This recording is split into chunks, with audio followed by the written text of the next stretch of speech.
And open this door right now or I'm breaking it down. Can you first tell me what this is about? We got a call about a disturbance. You need to step outside. A disturbance? I'm a nurse. I just worked a double shift. I've been asleep for 2 hours. Ma'am, last warning. Open up or you're getting arrested.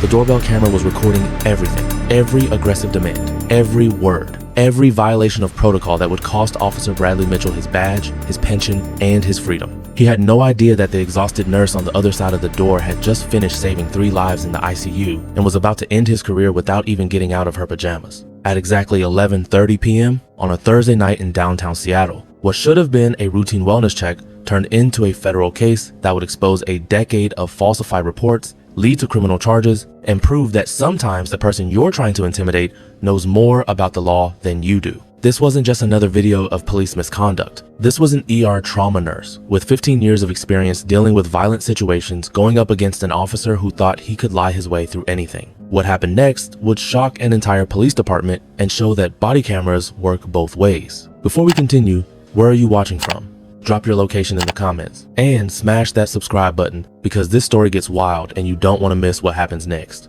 Danielle Moore was 43 years old and looked exhausted because she had just finished a brutal 16-hour shift at Seattle Grace Medical Center, one of the busiest trauma centers on the West Coast. Danielle was an ER nurse who specialized in critical care, the kind of nurse who could keep someone alive with failing organs while coordinating with 5 doctors and teaching 2 residents at the same time. She had seen things that would give most people nightmares: gunshot wounds, stabbings, car accidents where entire families came through the doors, drug overdoses, suicide attempts, every kind of human tragedy and medical emergency imaginable. As a Black woman in emergency medicine, she had also learned to navigate situations where people questioned her authority or expertise, even with 15 years of experience and a wall full of certifications. Danielle had worked in emergency medicine for 15 years. Before that, she had been a combat medic in the Army, deployed twice to Iraq, where she treated wounded soldiers under fire. She had a Bronze Star and a Purple Heart from her service. She knew how to stay calm when everyone around her was panicking. She knew how to make life or death decisions in seconds. But more relevant to what was about to happen, Danielle had spent 3 years working as a forensic nurse examiner. She had testified in court dozens of times. She had been trained in evidence collection, chain of custody, documentation procedures, and how to present medical findings to juries. She knew how law enforcement was supposed to operate because she had worked alongside police, prosecutors, and defense attorneys for years. Danielle lived alone in a small 1-bedroom apartment in Seattle's Capitol Hill neighborhood. It was a quiet building, mostly young professionals and older residents who kept to themselves. She had lived there for 7 years without any problems. No noise complaints, no disputes with neighbors, nothing. On this particular Thursday night in November, Danielle had worked the 3 p.m. to 7 a.m. shift, except it had run long because 2 trauma cases came in right at shift change. By the time she got home, it was 9:15 p.m. She took a shower, ate some leftover pasta, and collapsed into bed around 9:45. She was in that deep, dreamless sleep that comes from complete physical and mental exhaustion when loud pounding on her door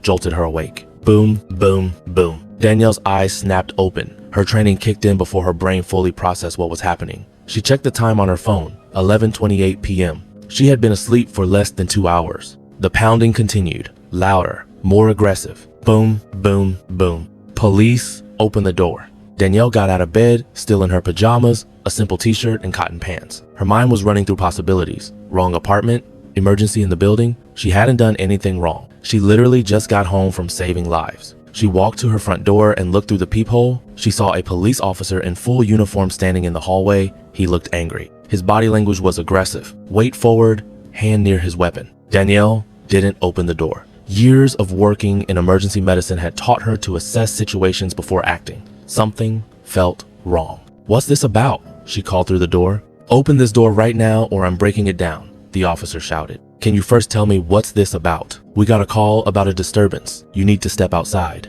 Danielle's mind went into analytical mode. A disturbance? She had been asleep. Her apartment was silent. No TV, no music, no guests, nothing. A disturbance? I'm a nurse. I just worked a double shift. I've been asleep for 2 hours. "Ma'am, last warning. Open up or you're getting arrested." This is where most people would have opened the door. The authority in the voice, the threat of arrest, the uniform. Most people comply even when something doesn't feel right. Danielle wasn't most people. "Officer, I'm not opening my door without knowing what this is about. What disturbance? Who called? What apartment number did they report?" Silence from the other side of the door. Then the sound of the officer's radio crackling. Danielle grabbed her phone and did 3 things quickly. First, she started recording audio. Second, she opened her Doorbell camera app. She had installed it 6 months ago for package deliveries and had forgotten about it until now. The live feed showed Officer Bradley Mitchell standing right outside her door, his face clearly visible, his aggressive body language unmistakable. Third, she texted her neighbor across the hall, an attorney named Ryan. Police at my door.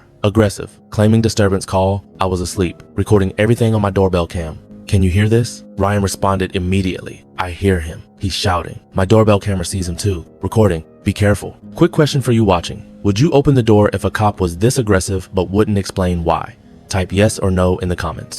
The officer pounded on the door again. Open this door now. Danielle kept her voice calm and clear, projecting toward the door so her phone would capture everything. Officer, I'm happy to cooperate, but I need to understand what's happening. Can you tell me your name and badge number? You don't need my badge number. You need to open this door. Actually, Washington state law says I have the right to know who's making contact with me. Can you please identify yourself? The officer's voice changed. It got quieter, more threatening. Ma'am, if you don't open this door in 5 seconds, I'm going to assume you're destroying evidence and I'm coming in. Evidence of what? I was asleep. I'm a nurse at Seattle Grace. I just got home from a 16-hour shift. There's no disturbance here. 5, 4. Danielle made a decision. She called 911. The dispatcher answered. 911. What's your emergency? This is Danielle Moore at the Meridian Apartments on East Pine Street, apartment 312. There's a police officer at my door threatening to break it down. He says there was a disturbance call but won't explain what it's about. I was asleep. I'm asking him for his badge number and he's refusing. Can you verify this call and tell me what's happening? The dispatcher sounded confused. Hold on, ma'am. The pounding stopped. The officer must have heard her on the phone through the door. After about 30 seconds, the dispatcher came back on. Ma'am, I'm not showing any disturbance calls to your address tonight. Can you describe the officer? Male, white, looks like he's in his 30s, average build. He's in full Seattle PD uniform. He's in the hallway outside my apartment right now. Ma'am, I'm going to connect you with a supervisor. Stay on the line. Danielle heard the officer's radio through the door. He was talking to someone, but she couldn't make out the words. A new voice came on Danielle's phone. This is Sergeant Williams with Seattle PD. Can you tell me what's going on? Danielle explained everything. The pounding on her door, the threats to break it down, the claim about a disturbance, the refusal to identify himself, the countdown, all of it. Sergeant Williams sounded concerned. Ma'am, I need you to ask the officer for his last name and badge number again. I'm going to stay on the line. Danielle called through the door. Officer, I have Seattle Police Sergeant Williams on the phone right now. He's asking for your identification. Long silence. Then the officer spoke, and his voice was completely different now. Uncertain, almost scared. This is Officer Bradley Mitchell, badge number 7429. Danielle repeated it into her phone for the sergeant. Sergeant Williams said something Danielle didn't expect. Miss Moore, Officer Mitchell is not assigned to your area tonight. He's not supposed to be in Capitol Hill at all. I'm sending units to your location right now. Do not open your door. Not for Officer Mitchell, not for anyone, until you see me personally. I'll be there in 5 minutes. Danielle heard the officer's footsteps moving away from her door quickly. She looked at her phone, the doorbell camera app still open showing the live feed. She watched Officer Bradley Mitchell walk rapidly down the hallway, his face visible the entire time, clearly aware he had made a terrible mistake. Her doorbell camera had captured everything from the moment he approached her door. What just happened? Danielle stayed on the line with Sergeant Williams. She watched through her doorbell camera app. Within 6 minutes, 3 police cars arrived. She saw Sergeant Williams and 4 other officers enter the building through the lobby camera feed. There was a knock on her door. Professional, not aggressive. Miss Moore? This is Sergeant Williams. I'm here with 3 other officers. Can you look through your peephole and verify it's us? Danielle looked. 4 officers, all with name tags visible. Sergeant Williams held up his badge to the peephole. She opened the door. Sergeant Williams was a black man in his 50s, with gray at his temples, and the calm demeanor of someone who had seen everything. He looked at Danielle in her pajamas, clearly just woken up, and his expression was sympathetic. Miss Moore, I apologize for what just happened. Can you tell me everything from the beginning? Danielle walked them through it. The pounding, the threats, the refusal to explain, the countdown, the 911 call. She showed them her phone with the audio recording. She opened her doorbell camera app and showed them the video footage. Crystal clear video of Officer Bradley Mitchell at her door, his face fully visible, his aggressive body language captured from the beginning of the encounter. She showed them the text exchange with her neighbor Ryan. Ryan opened his door and came out. He was a white man in his late 30s, wearing a hoodie and sweatpants. He had his phone in his hand. I got it on my doorbell camera too, Ryan said. Different angle, audio and video.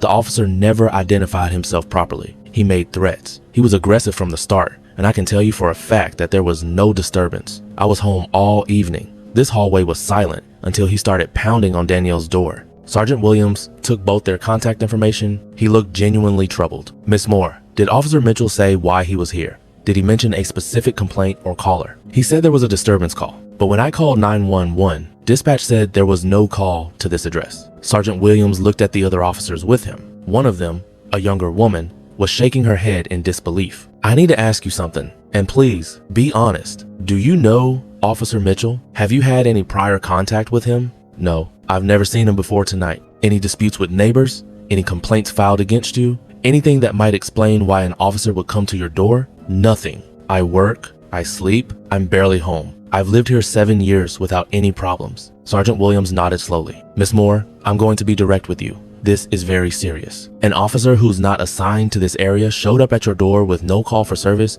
refused to properly identify himself, and made threats to force entry. That's not police procedure. That's not legal. Something is very wrong here. Do you think the sergeant already knew this was going to be bad? Type yes in the comments. What Sergeant Williams didn't tell Danielle that night was that Officer Bradley Mitchell had been under quiet investigation for 6 months. The department had received 3 anonymous complaints from women who claimed Mitchell had shown up at their homes late at night, always alone, always when they were home alone, always with vague claims about disturbance calls that dispatch had no record of. But the women had been too scared to make formal complaints. They gave statements anonymously and refused to go on record. Without victims willing to testify, internal affairs couldn't move forward. They had been watching Mitchell, reviewing his patrol logs, looking for patterns, but they needed evidence. Danielle had just given them evidence, with audio recording, with video from her doorbell camera showing Mitchell's face clearly, with a witness in Ryan, with a 911 call that proved there was no disturbance, with everything documented and time-stamped. Sergeant Williams collected Danielle's phone number and email.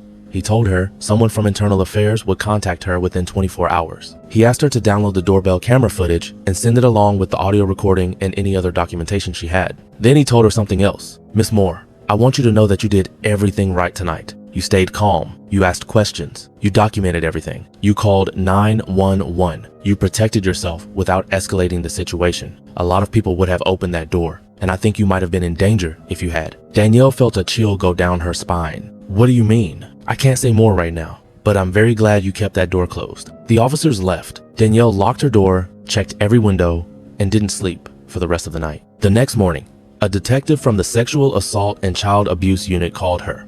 Not Internal Affairs, SACA Unit. That's when Danielle learned the full story. Officer Bradley Mitchell had been a Seattle police officer for 11 years. He had an unremarkable record, no major commendations, no serious complaints, just an average cop doing average work. But 6 months ago, a woman had reported to SCA Unit that she had been sexually assaulted by a police officer who came to her apartment late at night claiming there was a disturbance call. She let him in. He assaulted her. She reported it immediately, but she couldn't identify which officer it was. She had been too traumatized to remember his face clearly, and he had kept his badge turned away from her. Then 2 more women came forward with similar stories. Late night visits, claims of disturbance calls, forced entry into their homes, assaults. But again, the women couldn't positively identify the officer. SACA Unit had been working with Internal Affairs to identify potential suspects. They had narrowed it down to 3 officers based on patrol patterns and shift schedules. Bradley Mitchell was one of them, but they didn't have enough evidence to make an arrest or even to search his patrol records more thoroughly. They needed something concrete.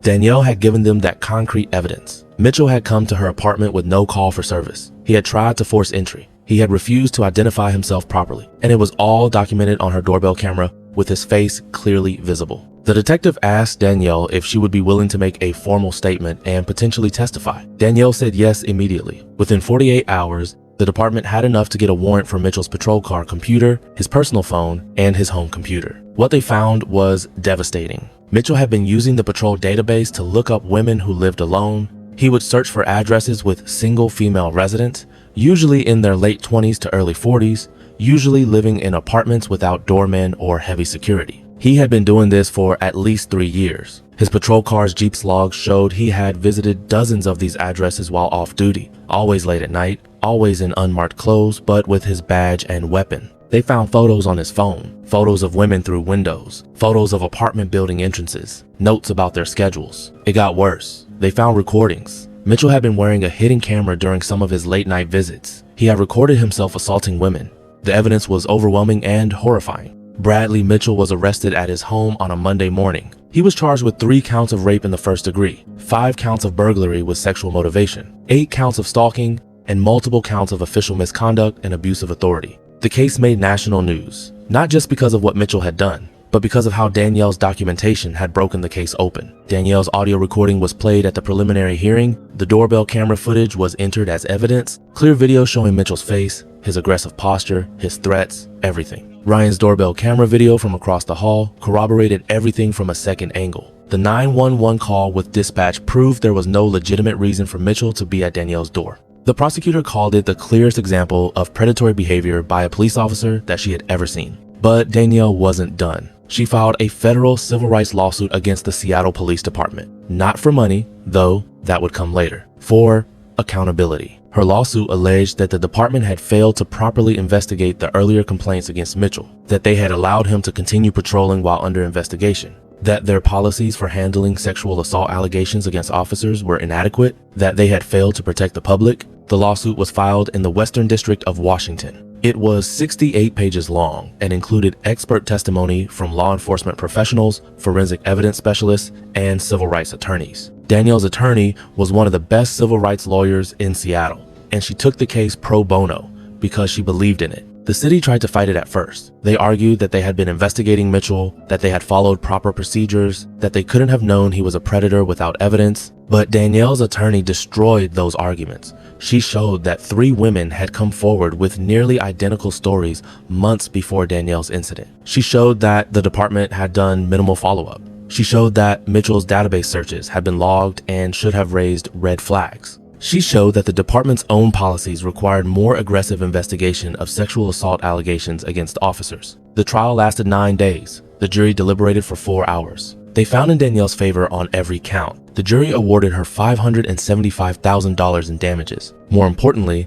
the judge ordered the Seattle Police Department to implement sweeping reforms to how they handle allegations of sexual misconduct by officers. Do you think $575,000 was enough? Let me know in the comments. But the real impact came from what Danielle did with the money. She kept $50,000 to cover her legal expenses and time off work during the trial. The rest, $525,000, she donated to 3 organizations. $200,000 went to the King County Sexual Assault Resource Center, which provides free counseling and support to survivors. $150,000 went to a legal aid organization that helps low-income people file civil rights lawsuits. And $175,000 went to start a grant program that pays for security systems, doorbell cameras, and safety equipment for women living alone in high-crime areas. Danielle gave interviews to local news stations. She was calm, articulate, and focused on the bigger picture. She talked about how important it was to document everything when dealing with police. She talked about knowing your rights. She talked about the courage of the other women who had come forward. She also talked about the good officers she had worked with in her years as a forensic nurse. She made it clear that this wasn't about all police.